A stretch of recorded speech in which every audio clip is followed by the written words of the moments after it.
नमस्ते दोस्तों, आज है 7 फरवरी। तो स्टार्ट करते हैं आज की करंट अफेयर कल के अभ्यास प्रश्न से। अभ्यास प्रश्न। भारत का पहला तूफान अध्ययन अनुसंधान मंच means thunderstorm research test bed कहाँ बनेगा? पटना, बालासोर, चेन्नई, हैदराबाद। इसका सही आंसर है ऑप्शन बी, बालासोर। भारत का पहला तूफान अध्ययन अनुसंधान मंच ओडिशा के बालासोर में बनेगा। इसका मकसद बिजली गिरने से होने वाले जान माल के नुकसान को कम करना है। इस टेस्ट बेड की स्थापना पृथ्वी विज्ञान मंत्रालय, भारतीय मौसम विज्ञान विभाग, DRDO एवं इसरो के साथ मिलकर की जाएगी। भारतीय मौसम विज्ञान विभाग के वर्तमान महानिदेशक डॉक्टर मृत्युंजय महापात्रा को चक्रवात का सही अनुमान लगाने की वजह से साइक्लोन मैन ऑफ इंडिया के नाम से भी जाना जाता है। इसलिए इसका सही आंसर है ऑप्शन बी, बालासोर। अब हम आपको बता दें DRDO means defence research and development organisation, means रक्षा अनुसंधान एवं विकास संगठन। इसका हेडक्वार्टर न्यू दिल्ली में है और इसके चेयरमैन है डॉक्टर जी सतीश रेड्डी। उसके बाद हम आपको बताते हैं ISRO means Indian space research organisation. इसकी स्थापना 15 अगस्त 1969 में हुई थी। ये एक स्पेस एजेंसी है। इसका हेडक्वार्टर बेंगलोर कर्नाटका में है। इसके चेयरमैन है के शिवन। अगला प्रश्न मीन्स आज का सेशन स्टार्ट करते हैं। प्रश्न 1, खबरों में रहा ताइवान एक किस देश का मिशन है? चीन, जापान, दक्षिण कोरिया या फिर इजराइल? इसका सही आंसर है ऑप्शन ए, चीन। हाल ही में चीन के ताइवान एक स्पेसक्राफ्ट ने मंगल ग्रह का फोटो भेजा। इस स्पेसक्राफ्ट में लगे कैमरे ने मंगल ग्रह से 2.2 मिलियन किलोमीटर दूरी से ये फोटो लिया है। आपको बता दें कि इस साल के अंत ये मिशन मंगल ग्रह पे पहुंच जाएगा।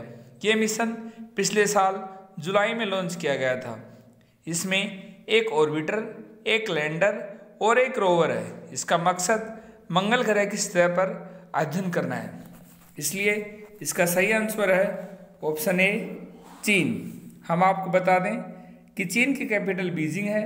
चीन के प्रेसिडेंट है एक्साई जिनपिंग। चीन के प्राइम मिनिस्टर हैं ली केंगिंग और चीन की करेंसी है युआन। और भारत ने अपना मंगल ग्रह लॉन्च किया था 5 नवंबर 2013 को।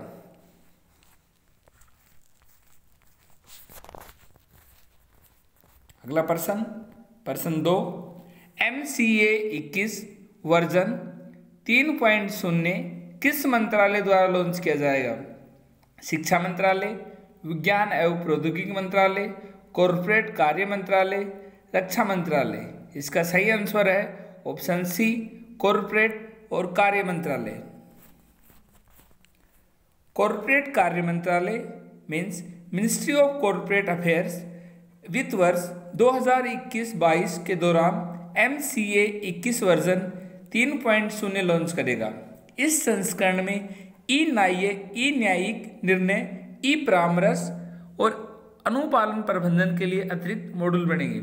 MCA 21 सिस्टम भारत सरकार की पहली मिशन मोड ई शासन परियोजना है। MCA 21 वर्जन 3.0 प्रौद्योगिकी संचालित परियोजना है। इसका मकसद ईज ऑफ डूइंग बिजनेस को बढ़ावा देना, नियामकों के बीच बाधा रहित डेटा का एकीकरण और एक्सचेंज की सुविधा प्रदान करना आदि है। इसलिए इसका सही आंसर है ऑप्शन सी, कॉर्पोरेट कार्य मंत्रालय।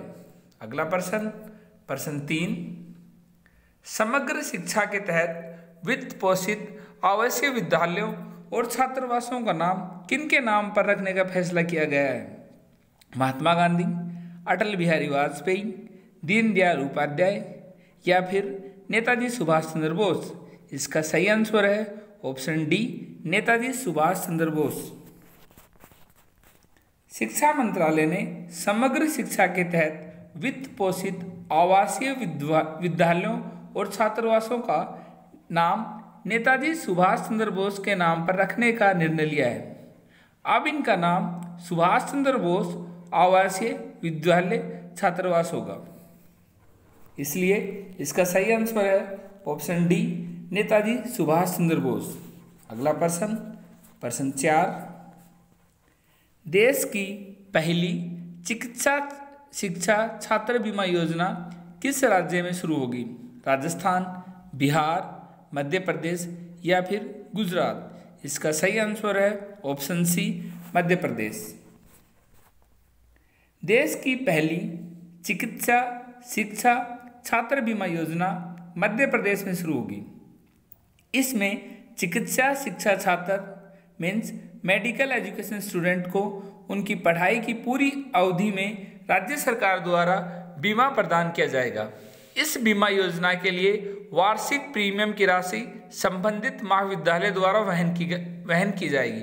राज्य के मेडिकल, डेंटल, नर्सिंग और पैरामेडिकल के 18 से 35 वर्ष के मेडिकल स्टूडेंट्स को उनकी पढ़ाई के दौरान स्वास्थ्य बीमा एवं व्यक्तिगत दुर्घटना बीमा का लाभ दिया जाएगा। इसलिए इसका सही आंसर है ऑप्शन सी, मध्य प्रदेश। अगला प्रश्न 5, राष्ट्रीय बागवानी मेला 2021 का आयोजन कहाँ होगा? हैदराबाद, बेंगलुरु, चेन्नई, विशाखापट्टनम? इसका सही आंसर है ऑप्शन बी, बेंगलुरु। राष्ट्रीय बागवानी मेला का आयोजन आगामी 8 से 12 फरवरी तक बेंगलुरु में किया जाएगा। Indian institute of horticulture research द्वारा इसका आयोजन किया जा रहा है। इस साल मेले की थीम है horticulture for startup and stand up India. इसका आयोजन ऑनलाइन एवं ऑफलाइन दोनों से होगा।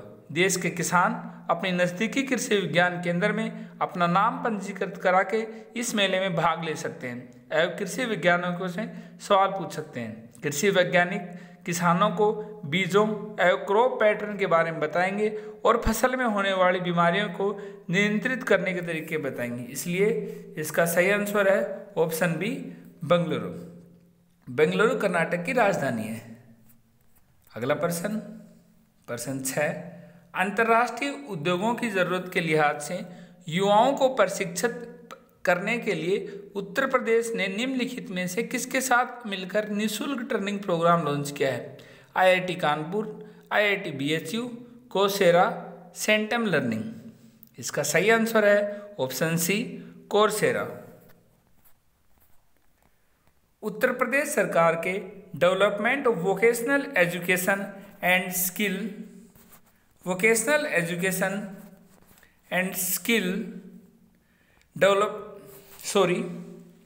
उत्तर प्रदेश सरकार के department of vocational education and skill development ने कोर्सेरा के साथ मिलकर निःशुल्क ट्रेनिंग प्रोग्राम लॉन्च किया है। इसका मकसद अंतर्राष्ट्रीय उद्योगों की जरूरत के लिहाज से राज्य के युवाओं को प्रशिक्षित करना है।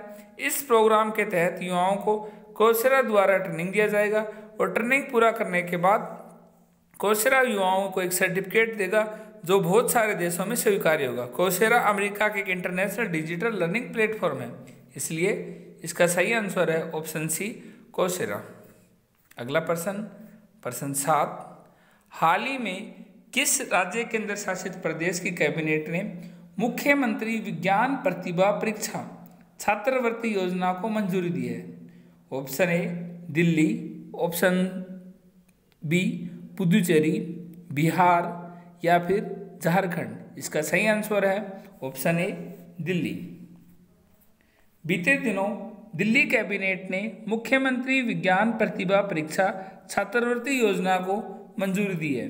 इस योजना के तहत कक्षा 9 के 1000 प्रतिभाशाली विद्यार्थियों को 5000 रुपये दिया जाएगा।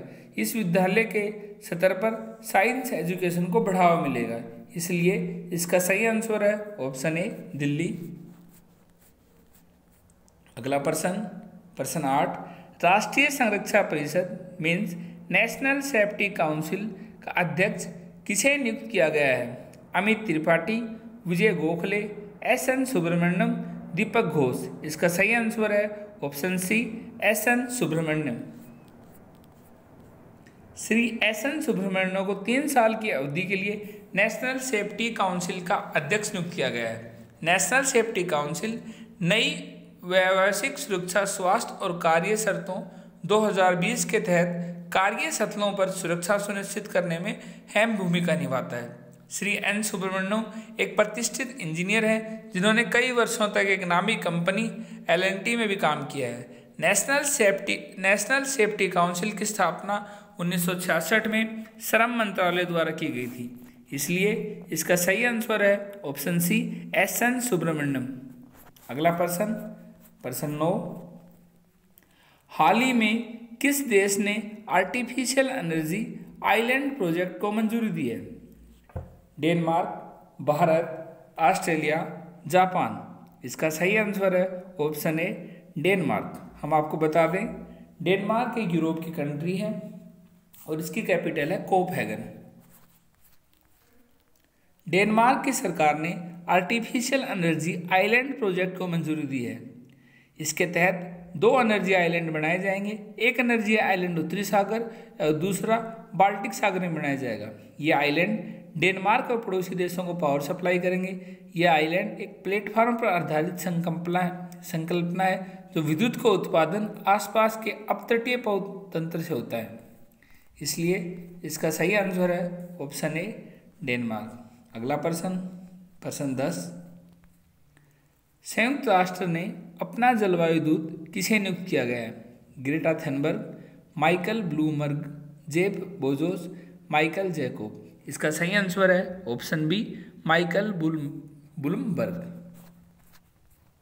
संयुक्त राष्ट्र ने अमेरिकी अरबपति माइकल ब्लूमबर्ग को फिर से जलवायु दूत नियुक्त किया है। जलवायु दूत सरकारों और कारोबारियों को एक मंच पर लाकर ग्लोबल वार्मिंग से निपटने में अहम भूमिका निभाता है। ब्लूमबर्ग को इस पद पर पहली बार 2018 में नियुक्त किया गया था। गौरतलब है कि न्यूयॉर्क के पूर्व मेयर माइकल ब्लूमबर्ग ने जलवायु परिवर्तन के मुद्दे पर लंबे समय तक अभियान चलाया है, इसलिए इसका सही आंसर है माइकल ब्लूमबर्ग, ऑप्शन बी। अब अंतिम में आज का अभ्यास प्रश्न, अपने 100वें टेस्ट मैच में दोहरा शतक लगाने वाले विश्व के पहले बल्लेबाज कौन बन गए? Inzamam ul Haq, Joe Root, Virat Kohli, Mike Gatting. इसका आंसर आपको देना है कमेंट बॉक्स में। इसी के साथ आज के करंट अफेयर सेशन में इतना ही। मिलते हैं कल। जय हिंद।